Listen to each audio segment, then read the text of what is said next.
How do you react and talk to yourself when something goes wrong? Do you allow your inner bully to take over and beat you up, or do you soothe, nourish, and encourage yourself with kindness? My guess is that you have a little bit of both going on, so stay tuned to learn about this second approach of inner kindness towards yourself. Hey everyone, welcome back. And if you're new here, this is Becoming an Expert at Self-Leadership. I'm Maika, I'm a psychologist, and on this channel I share hopefully helpful and empowering tools with all of you. Today I want to invite you to reflect on your inner bully, that voice, those thoughts of disproportionate self-criticism and self-blame that attack you whenever something goes wrong. I'm guessing you know which voice I mean. It sounds like you're so stupid for messing this up. What's wrong with you? You're a hopeless case. You're weak, a loser. You should be ashamed of yourself. You're embarrassing. You'll never amount to anything. It's really a bully, what this voice is. The problem with the inner bully is that it's destructive. It eats away at our positivity, resilience, sense of self-worth, and motivation. It's our own worst enemy and can fuel downward spirals of low mood and depression.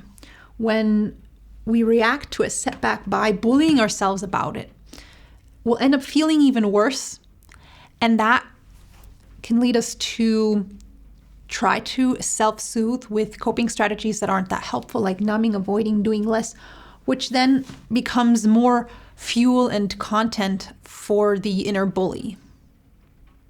We allow this to happen because A, we think that what the bully is saying is true, or B, we think that it's helpful. But the negative judgment of the inner bully isn't a question of truth. It's a question of perspective. The inner bully looks through a lens of negativity and loathing. It distorts minor setbacks to create its story of doomsday thinking. And it's not helpful at all. Long-term, solid motivation cannot come from bullying. We can't bully ourselves into change. So we need to set some boundaries with the inner bully and find a more helpful response to setbacks and disappointment. One that's more in alignment with the kind of person we are and want to be. In the following, I will share some alternatives for self-bullying, and you can apply these one at a time or in combination. You can apply them in this sequence or in a different one. Number 1, take a step away from your inner bully. When you notice that your inner bully is trying to take charge of your inner dialogue, of the story that you're telling yourself about a certain event, you can disarm it very easily by reminding yourself that the inner bully is just a story, a guess, an attempt at trying to make sense of what happened that isn't true just because it arises in you. Just because these thoughts of inner bullying are there doesn't make them true. You can do this by giving your inner bully a name, and then whenever it shows up to say, here comes Cordelia again. Or you could also give a name to the favorite story your inner bully likes to tell, like, here comes the I'm not good enough story again. Or you can say something like, I'm having the thought that, and then fill in whatever your inner bully is saying, like, I'm having the thought that I'm a loser. Depending on which school you look into, this technique has different names. My favorite name for it is cognitive diffusion, breaking the fusion with our thoughts and stepping into the observer's perspective that isn't haunted by one voice of our inner dialogue. Number 2, acknowledge your pain. The inner bully is quite the insensitive and emotionally immature type, instead of seeing that someone is in pain and suffering and needs compassion, kindness, soothing, the inner bully will just dump another load of pain onto the original pain. Instead of allowing the inner bully to rage like that, turn towards your pain and gently acknowledge it. This was disappointing. This hurts. This is painful. This is challenging. This is hard. Or, I'm noticing that I'm feeling overwhelmed and need some time to process this. Number 3, remember your humanness.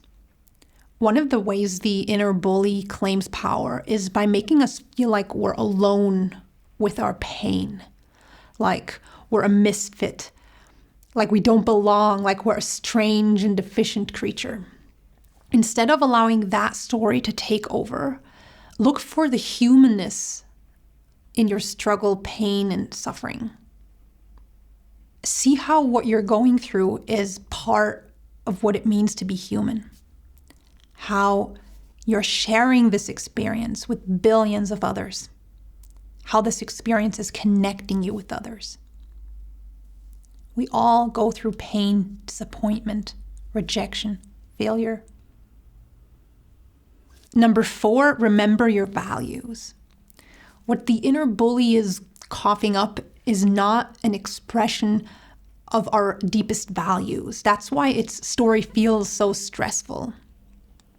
So remember what you do value. This could be kindness, compassion, sensitivity, gentleness, encouragement, positivity, love. Connect to the strength that comes from what's really important to you, and give these values space, also when you're relating to yourself. Number 5, look for learnings. One of the reasons we may at all listen to and engage with the inner bully is because we want to make sense of a situation and use that information to learn, to grow personally. But the problem is, consulting our inner bully is like seeking advice from someone that's not aware of what's best for us. See how you can fulfill that need to learn and grow in other, more helpful ways. Look beyond the negative distortions of the inner bully. Set that mental filter aside and without judging yourself or your worth. Look at the one situation or behavior that you're uncomfortable with. Ask yourself what may have triggered it and how you would have wanted to behave differently. What can you learn from the situation for the future? This is a kind and gentle counsel that you're offering yourself. You're processing the situation and learning from it. When we react to setbacks with self-kindness, it helps us to feel better or at least not feel worse, which makes it easier to do what we value, and that can push into motion an upward spiral of healthy and strength recovering, processing, and growth. If you want more practice with kindness towards yourself, I've uploaded a second video today with a short guided reflection or exercise to help you with that. When the inner bully starts acting up, we need a memory, an inner image of self-kindness that we can switch into. And that's what this exercise can help you form. An experiential basis that you can fall back onto later when the inner bully gets loud.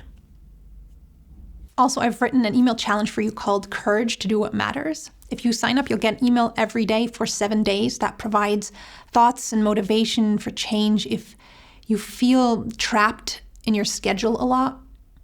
It's completely free, and if you want to check it out, it's the first link in the description box. Till next time, take care, and remember that the inner bully is one of many possible ways of making sense of what happened. It's not the truth. We're humans. Our worth can't be measured by our performance, like for a machine. Our inner worth can't be touched by success or failure.